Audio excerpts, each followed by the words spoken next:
un emprunte marque de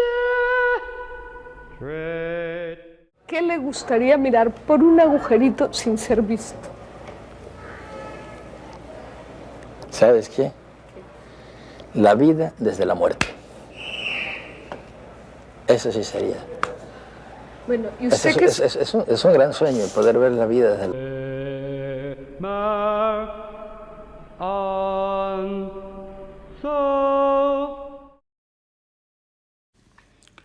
Por los años 70 estudiaba dibujo en la Escuela de Artes y Oficio de Madrid. Allí dibujábamos al carboncillo sobre el papel y cada dibujo tardaba semanas en finalizarlo.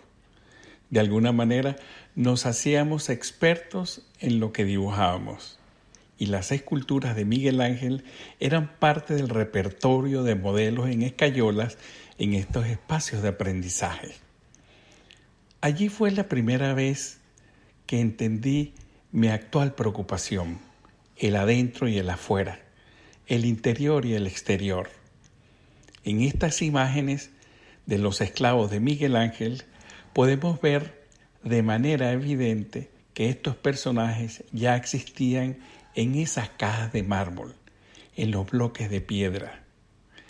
Esas figuras humanas estaban allí. Miguel Ángel solo les extraía el mármol, solo develaba lo que allí existía. Abría orificios y fragmentos desde afuera, pero el adentro ya existía.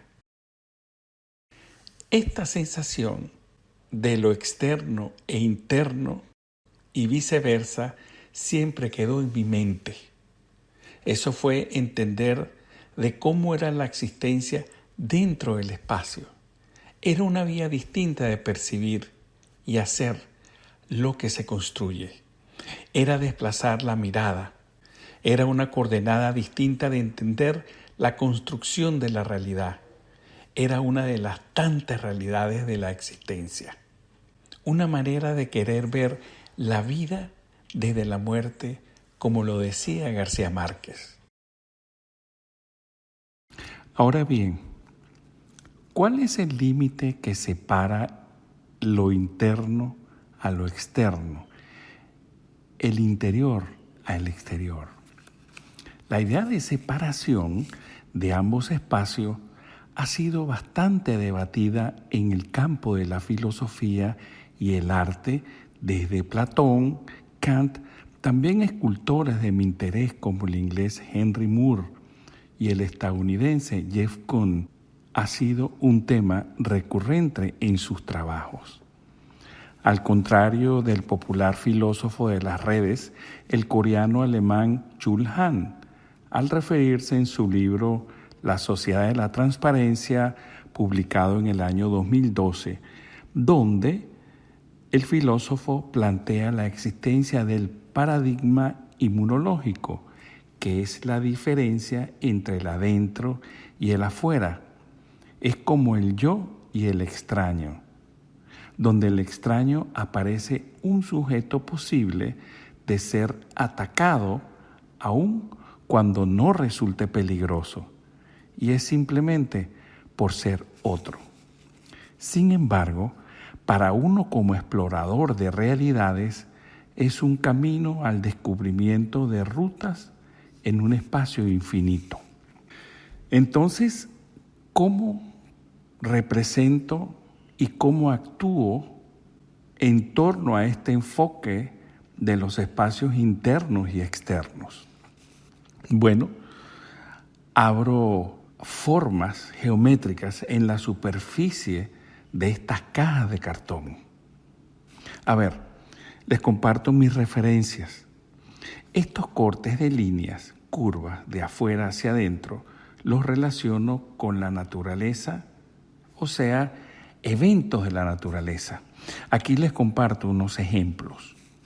El horizonte que desaparece por la superficie curva del planeta. Miremos la trayectoria de una piedra lanzada de un lugar a otro como esos experimentos sencillos para calcular la velocidad y la altura. Observemos la línea curva en la ilustración de Stephen Wolfram sobre la teoría del todo. También, si caminamos larga distancia y lo hemos hecho sobre la superficie, notaremos que hemos estado caminando sobre una línea curva. Además, podemos ver el arco iris, que también es curvo. Entonces, estas líneas curvas en los cortes que realizo sobre la caja son para romper el límite entre lo exterior y lo interior. Y para esto quiero argumentar en dos partes. Primero es la reflexión, el proceso del concepto. En este proceso del adentro y el afuera, en donde los límites se rompen, mientras este mismo proceso nos revela una gran belleza en su ejecución, basado en la pregunta de qué es el conflicto y la contradicción. Fíjense, los escultores Lucio Fontana y Jeff Koons, en estas dos piezas, dejan a la imaginación esta reflexión, a esta pregunta del conflicto, del adentro y el afuera. Caso diferente en Henry Moore, con esta pieza que vemos que es una representación del adentro y del afuera resuelto.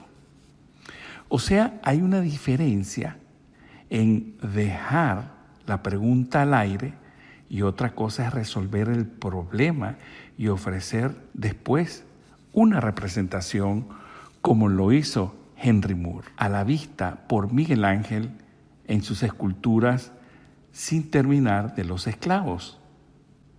Y es la diferencia entre el interior y el exterior, y simplemente eliminó partes de mármol, creó aberturas. En esta segunda reflexión, ya más técnica, quiero apuntar en 5 aspectos. El primero es el brazo, que se convierte en una herramienta para poder hacer los cortes. Este corte se produce de afuera hacia adentro, como cuando los chefs japoneses cortan el pescado. Es una energía que va desde afuera hacia adentro del cuerpo. Por otro lado, estos cortes en la caja tienen la proporción humana, la proporción de mi cuerpo, que, como les decía, se vuelve totalmente una herramienta y en proporción. Una vez finalizados estos cortes, podemos ver unas tapas, aspas o alas en la superficie que salen de las cajas. Y estas, a su vez, se mueven con el viento. Fíjense bien, la luz penetra por los orificios dejados en el corte, formándose una serie de planos diversos basados en el alto contraste y bajo contraste. Estas son situaciones inesperadas. Esto es producto del caos. Estas sombras, estos elementos geométricos son inestables y tienen movimiento porque cambia la posición y el movimiento de la luz del sol. Son esculturas efímeras para el exterior. Entonces, en esta cadena de acontecimientos, el final es la destrucción de la caja. Bien, son imágenes inesperadas. De nuevo, la teoría del caos se verifica en este proceso.